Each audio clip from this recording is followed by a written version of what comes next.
उन्हें कैसे रिझाना चाहिए, कैसे प्रेम करना चाहिए, उनका प्रेम भी मुझे मिलना चाहिए। जैसे महाराज श्री भागवत जी में आया है, ठाकुर जी को प्रसन्न करने के लिए प्रहलाद महाराज ने नवदा भक्ति का उपदेश किया है। तो ये नवदा भक्ति केवल ठाकुर जी के लिए नहीं है, सबके लिए, सबके लिए, पंच परमेश्वर के लिए, हर अवतार के लिए के नहीं जी नवदा भक्ति। तो उसी प्रकार उनको रिझाने के लिए आप पहले श्रवण कीजिए, खूब कथा सुनिए। माने भगवान शंकर जी को आप रिझाना चाहते हैं तो सबसे पहले आप भगवान शंकर जी की महिमा पढ़िए, सुनिए, उनकी कथा सुनिए, खूब कथा सुनिए खूब।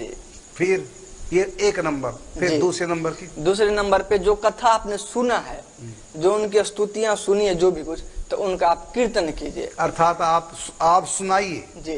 पहला है भगवान की महिमा सुनिए शंकर जी के, फिर दूसरा शंकर जी की महिमा को गाइए, अर्थात चर्चा उन्हीं की कीजिए, संसार की नहीं। और तीसरा है स्मरण, यानी उनका चिंतन करना, भगवान के रूप का, भगवान की लीलाओं का, शंकर जी की लीलाओं का, जो जो आपने सुनी उन लीलाओं का आंख बंद करके चिंतन करें, भगवान के रूप का चिंतन करें, ध्यान करें। और आगे फिर उसके बाद पाद सेवनम, यानी उनके चरणों की सेवा, अर्थात उनकी सेवा करें, पूजा करें। आप शंकर जी के मंदिर में जाके वहां पर झाड़ू लगाएं, पोंछा लगाएं, शिव पिंडी को स्नान कराएं, सफाई करें, वहां की ये सेवा करें, पूजन करें जी। फिर उसके बाद ये हो गया माने दासता सेवा। आगे कहा अर्चनम, यानी उनकी अर्चना का मतलब आरती करें, भोग लगाएं, पूजन करें। और पहले था सेवा जी। तो कहते हैं ना, ओम शिव शिव ओमकारा प्रभु जय ओमकारा से बड़ा अच्छा, तो ऐसे आरती गा सकते। और फिर वंदनम का मतलब भगवान की को प्रणाम करें, स्तुति करें, जैसे नमामि शमीशान निर्वाण रूपम विभुम व्यापकम ब्रह्म वेद स्वरूपम, इस प्रकार भगवान की जो भी स्तुति है, रुद्राष्ट्र लिंगाष्ट्र इन सब के माध्यम से।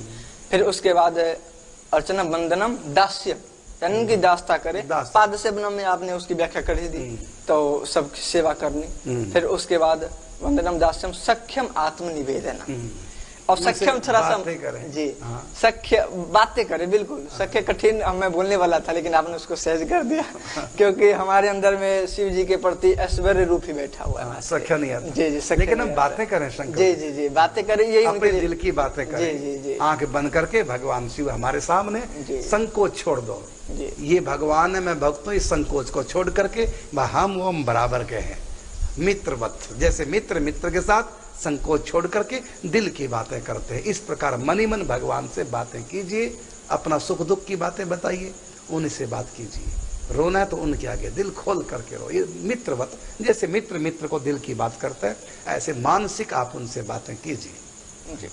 और उसके बाद अंतिम है आत्मसमर्पण, आत्मनिवेदन। आत्मनिवेदन का मतलब ये हो गया कि पूर्ण शरणागति, सब कुछ बोलूं, सोचूं, बोलूं, करूं, जो भी को कैसे सोचूं, करूं या बोलूं, करूं या जो भी विचारूं तेरे लिए हो, सब श्याम मेरा है। जो भी कुछ मन कर्म वचन से उनके अनुकूल हो, अनुकूल से संकल्प हो, प्रतिकूल से वर्जन। भगवान के अनुकूल बन के रहो, उनके प्रतिकूल नहीं, अर्थात जिसमें भगवान को अच्छा लगे वैसे हमको बनना है, और जो भगवान को अच्छा न लगे वो हमको नहीं करना है। ये पूर्ण शरणागति। और विश्वास करें भगवान ने हमको अपना लिया है, प्रत्येक क्षण हमारी संभाल कर रहे हैं वो, ऐसा विश्वास रखें शरणागति में।